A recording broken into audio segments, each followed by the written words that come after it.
Hey there, welcome to Jeremy Davis Books. Today is day 27 of Writer's Digest's February Flash Fiction Challenge.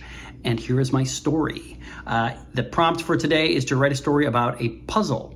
And my story is called The Last Piece. The beautiful Thomas Kinkade jigsaw puzzle lay on the kitchen table. The winterscape of a red brick cottage in a snowy woodland had only a single piece missing, leaving a small hole in the cottage. Laura and her twin sister Beth were on their hands and knees under the table, scouring the floor for the last piece, their chihuahua Petey scurrying between them and yipping away in glee. Laura lifted the edge of the rug and Petey nipped at her fingers. "Ow!" Laura said, jerking her hand away. The dog had never really shaken the impulse to put things in his mouth. The twins looked at each other, then to Petey. He yipped, then tilted his head. Beth grabbed him and carried him to the kitchen counter. She held him while Laura tried to pry his jaw open. Petey thought it was a new game, and he playfully snapped at Laura's hands as she tried to dig around in his mouth. Their brother Mark came into the kitchen. "What are you doing?" he asked, removing one of his earbuds.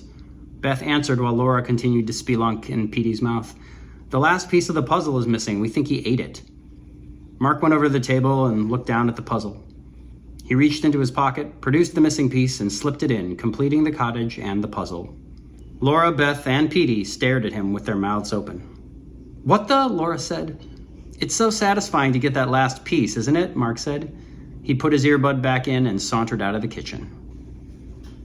And that is the last piece. Thank you so much for watching, and see you tomorrow for the last day of the challenge.